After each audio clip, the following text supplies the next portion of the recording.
Hey, it's Kevin DeWitt here. Welcome to another plugin knowledge session. In this session, we're going to check out a plugin from MeterPlugs called Loudness Penalty.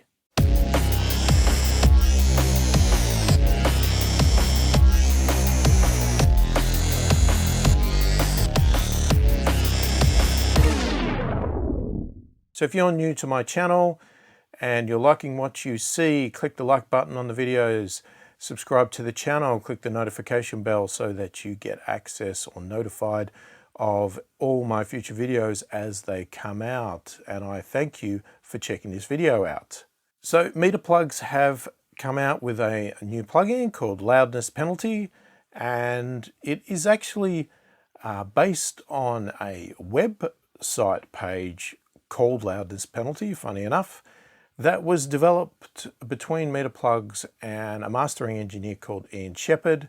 I have done tutorials on a few of his concepts with MeterPlugs before, the dynameter and perception plugins, so check out those videos as well if you're interested in any of those stuff. So he likes to collaborate with MeterPlugs to get tools that benefit him. And the Loudness Penalty website was a way that you could bounce out your audio, load it onto this website, and it would tell you, based on the loudness of your song and the amount of dynamics it had, what they believed was going to happen on each of the streaming services, things like iTunes, Spotify, TIDAL, YouTube, and various ones like that. And it would list values to say whether those sites would increase the volume of your song or decrease the volume, and by how much, to give you a guide as to whether you are mastering your songs too loud, not loud enough, or pretty much in the sweet spot.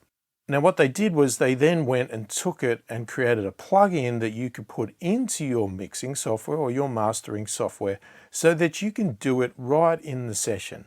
So you don't have to bounce out the song first and load it onto this website to get those values. You just have the plugin instantiated on the track or on the mixbuss or the master out channel, whatever is the final part of your output, and you can click analyze and you can get it to tell you straight away where your values sit and what it thinks the streaming services are going to do. Now, a lot of this all stems from the point of Ian Shepherd was really against a concept called the loudness wars and was trying to get people to master at appropriate levels that was not creating distortion and over way too loud, crushed songs that just started to sound horrible because they were way too limited and too compressed. And this plugin goes with that to enhance that as well, because it's to prove to you that you don't need to master very loud, because a lot of people, more and more today, are listening to the music on streaming services. So if all the streaming services and YouTube and everything else are all sitting there reducing the level of your songs, why put your songs up to those levels? Now, there's obviously situations that you might go against that with, say, CDs or things for clubs and stuff like that. But for your general streaming style and your normal music functions, then going that loud is not always appropriate. And this is another tool to give you a guide of where that loudness should be. And not only does it give you the values, but you can actually click on a button to hear the impact. It gives you an idea of what it is doing. Now, whether it works 100%, that's up to you. And some of the values are a bit of a guess, things like iTunes. But, you know, it's a useful tool and it's not a very expensive plugin, so check it out. So anyway, that's enough talking. Let me show you the plugin and give you a demonstration of it now and give you a bit of a guide of how to use it. All right, so I've got Cubase open here and it's actually got a mix in it, but we're going to sort of ignore that because what I've done is I have opened an instance of Metric AB, and I've just placed a few mastered songs on there because I want to get some loud songs in there. Just so we're not going to get our ears blasted, I have turned the main output down lower, so we're not really concentrating on the music itself, but we're looking at the plugin. So here's the plugin here, and if you look closely here, I've just placed it on the mix bus right after this metric AB reference plugin. So whatever's playing in this plugin here is going to be passing through this plugin directly with nothing in between it. So the point of this plugin is to give us an indication of what each of these services is going to do to our song when it gets uploaded to them. Now, because all of these services now are using some sort of normalization process and they're all different, they're all going to impact our song differently. So this is all in the realms of avoiding things like the loudness wars and stuff like that. So it's a tool to be used by you to determine if you could turn your music up in your mastering or if you've gone too far and turn it down.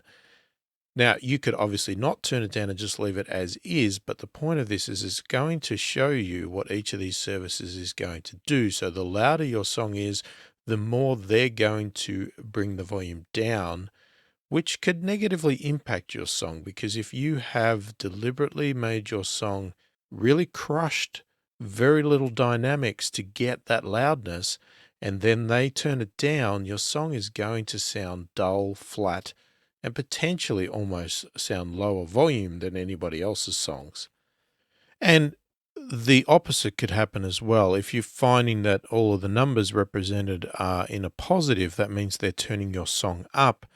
It could be that you would be better off reducing your dynamic range a little bit and bringing the volume of your song up so they don't have to increase it so much.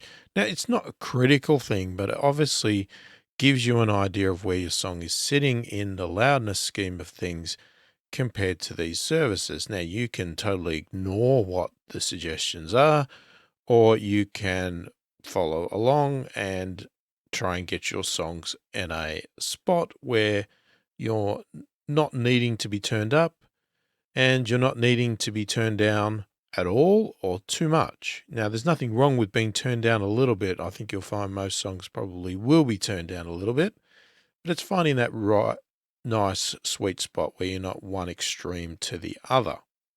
Now, this is going to be fairly quick because the interface is very basic and there's not much to it. Now, this actual loudness penalty analyzer is also available on a website for free, so you can do a search for it, Google, find it, and you can actually upload your song to the web page and it will analyze it for you. This plugin costs money, so it's not free. So if you want to go the free option, that is fine. The advantage to this is that this can be placed in your mastering session or your mix, wherever you want to do this, and you can test it out straight away while you're working on the song, as opposed to the website one where you'll have to bounce your audio out, upload it to the website, do the check, and then if you need to make adjustments, follow that process again. So if this tool is something that you find very useful, then obviously I would recommend the plugin because it's something that you can use constantly without having to upload songs all the time. But if you're not sure, try it out on the website first, see what results you're getting, see if you're finding it useful, and then check out the plugin. It's not a very dear plugin, but it obviously is some money. So we're just going to get the values here for each one of these services. It's going to give us a number, which is going to indicate in dBs how much it's turning it down or up. We have a reset value so that we can reset it back to nothing, start again. We have a preview, so if we actually click on this, we can actually hear what it's doing to our song. So without it in preview mode, we're just looking at the figures as the audio plays through. But if we click on preview, we can hear the impact, and it can give you an idea of what you might be losing out of your song by them turning it down. And we also have an auto gain setting here, which will be to adjust between the preview mode. Okay, so let's just start by playing a song. So as I've said, we're not playing the mix, we are actually playing the reference track. So as soon as I press play, the reference track is going to start. You can see it's calculating. Let's just turn that down a bit. Don't really need to hear it. So this volume here is after, so it's not affecting the values.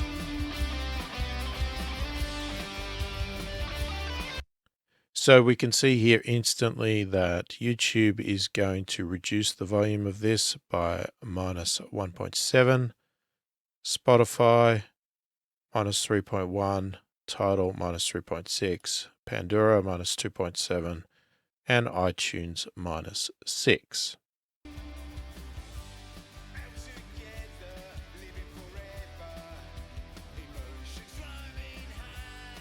Okay, so I've turned the volume down of the actual output of this plugin significantly, and you'll see now we're not in the minus values anymore, but you'll also notice another interesting fact here in that YouTube and TIDAL have 0 marks there.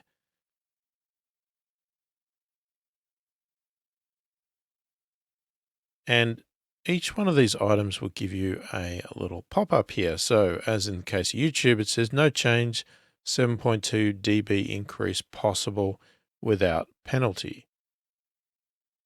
And TIDAL, it says, again, no change, 5 dB increase possible without penalty. So some of these services won't even turn things up. And hence there it says iTunes values are estimates only, because iTunes is a bit of a funny tool that nobody's worked out 100% what it does. We've got clipping may result from this gain increase. We'll try a few different things here. So let's put our song back to where it was. And let's do that again.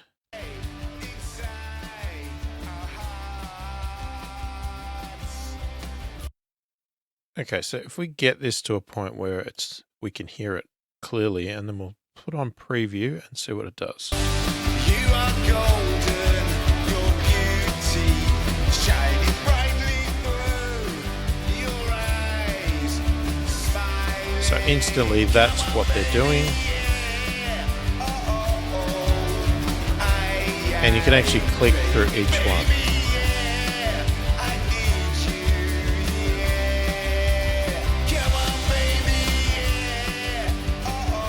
So in this case, iTunes is doing the most. So clicking on each one of these is giving us the preview of what that is doing. So if I was to reduce this down a little bit.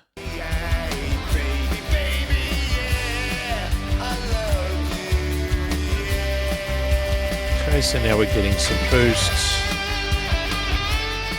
A little bit of a cut, iTunes.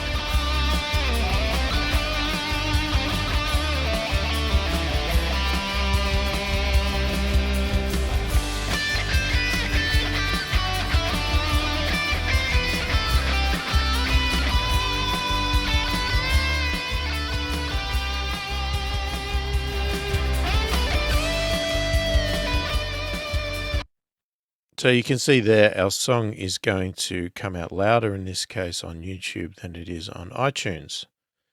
So let's take a couple of extremes, because I'm interested myself to see what this thinks is going to happen if we go some extremes. So I'm turning this down. So if I was to push my volume up quite a bit, let's just turn the preview off for a minute.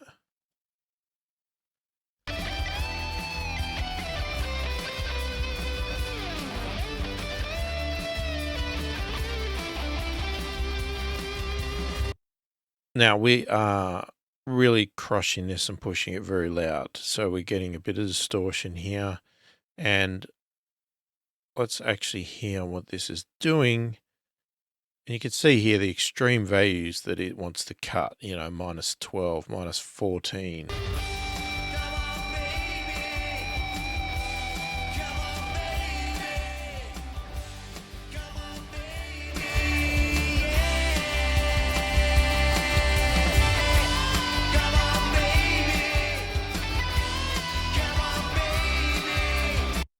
All right, so we're going to try a little experiment here, and I've duplicated 2 tracks.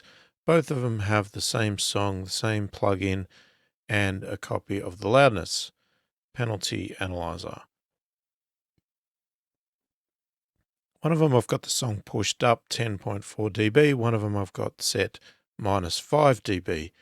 And you can see here I've got it clicked on TIDAL, Preview, Auto Gain.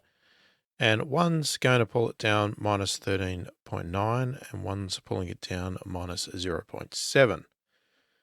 So I'm just going to try and switch between the two. There will be a slight delay, and I'll let you be the judge if you hear any difference between them.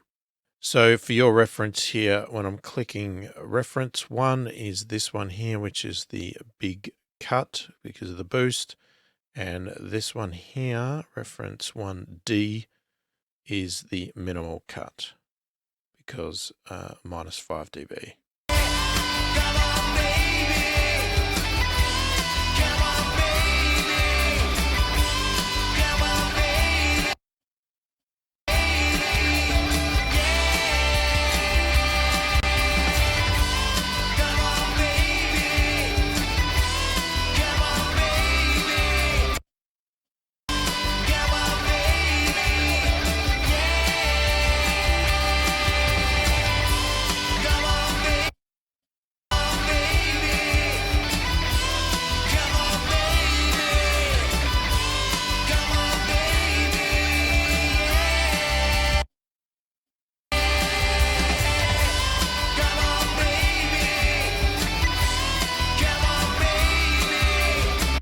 So I'm not sure if there's any difference, and to be honest with you, you're probably not going to hear much of a difference in regard to what it's doing because it is just purely doing a normal reduction there.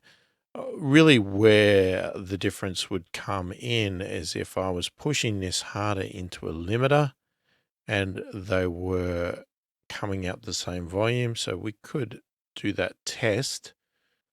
Okay, so what I'm going to do, we're going to try another experiment. We'll see if this one comes out. So again, same songs, two different tracks.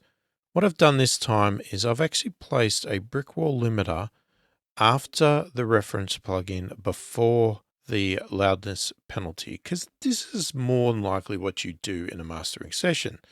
You're going to have a limiter at the end of your track and you're going to push the volume of your track up into the limiter, and then that output is then going to go to your streaming service and they're going to reduce it or whatever else.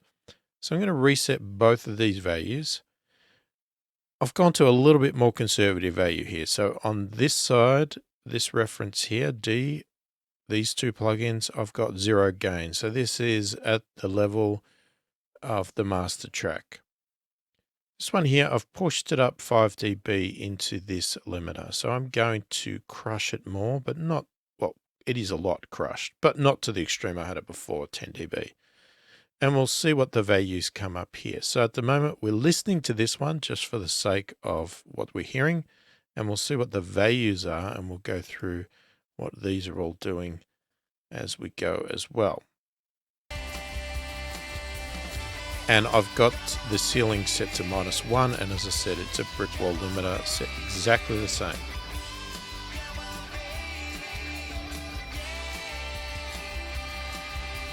So in regards to this side here, we're getting no gain reduction because it's been mastered to a level of -1 dB. So it's not hitting the ceiling. It's not doing anything at all. These are the values we're getting out of it. So we are reducing by about 5 dB, iTunes -9, if you believe that. And over here on the crush side, we are doing a gain reduction of about 5 dB, which makes sense. If this was mastered at -1, we've pushed it up 5 dB. We're hitting this limiter 5 dB over -1, so we are pulling it back down.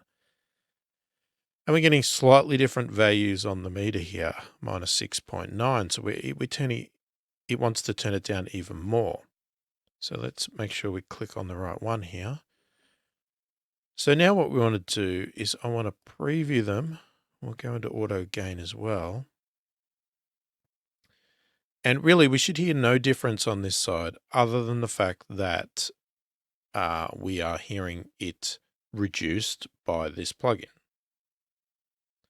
So we'll take our tracks back so we can turn it up a bit.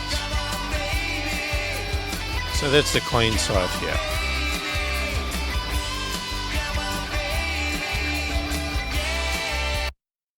Now, if we switch over to the other side,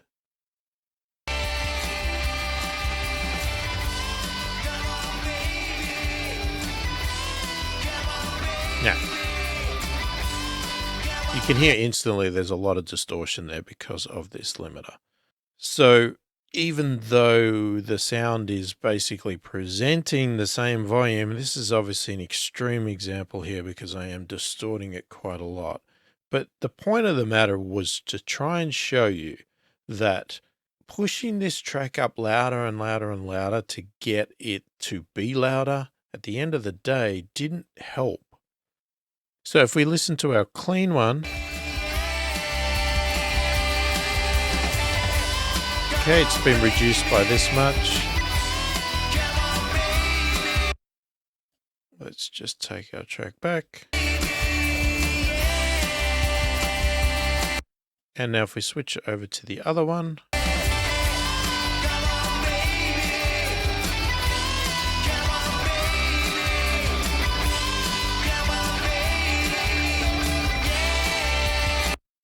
we're getting a similar volume between both tracks. They're sounding pretty much the same volume, but this one sounds horrible because I'm distorting it. So the point of the example was, and as I said, this is the extreme case. I'm overdoing this to the point of this is ridiculous. But even if you push it a little bit, you can get differences in your dynamic range, which can impact the liveliness of your song and make it sound duller and have less impact, even though it's the same volume. So, if you were to ignore the distortion a bit, you would hear that the impact of this version here is not as great as the impact and the liveliness of this one, which sounds a lot better, even though they're both gumming out the same volume. And that's because these tools are reducing them and you're pushing it too hard. So I'll try to give an example there. It's probably a bad example, and I'm sure people are going to comment on this to say how terrible an example I used on this. But anyway, I couldn't really think of a good way to actually show this properly, and I'm just hoping that what I did show got the point across that what we want to do with a tool like this is try and get our tracks to a level where it's not boosting much, if anything, and it's not doing massive cuts across the board. And I would look at these and take an average here, right? This extreme of iTunes of -9, I would probably look at it, but I may not take it because these are a little bit more in the same ballpark. So in this regard here, this song here, you might have wanted to reduce it a little bit.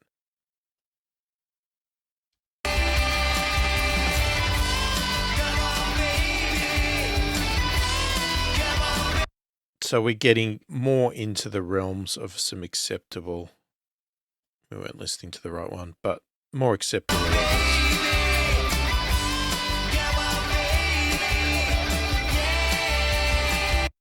Which is not too bad. I mean, you could take it down a bit more if you wanted to.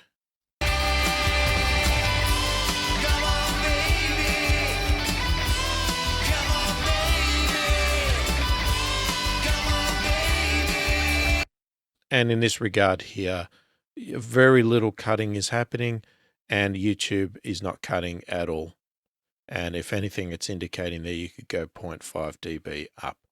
So, you might say, okay, well, I'm going to take that advice and I'm going to go 0.5 dB up, -3.6.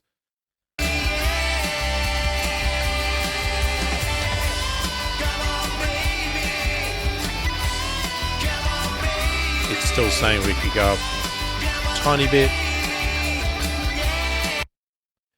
So anyway, you don't need to get this perfect. It's just an idea of making sure that you're not getting penalized too much, because this is what the penalty is trying to show you, that you are getting penalized by this on your song. So in this case here, we're getting penalized 7 to 10 dB just because we mastered this a bit hotter than we are here.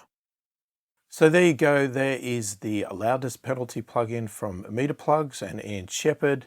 It's a very simple to use plugin, very useful if you need that guide of wanting to understand what the potential streaming services are going to do to your music after you've mastered it and they want you put it up there for people to hear, to see what volume impact that has. So demo the plugin, see what you think about it, and let me know in the comments if you like it or don't like it, what improvements or anything like that you think about it.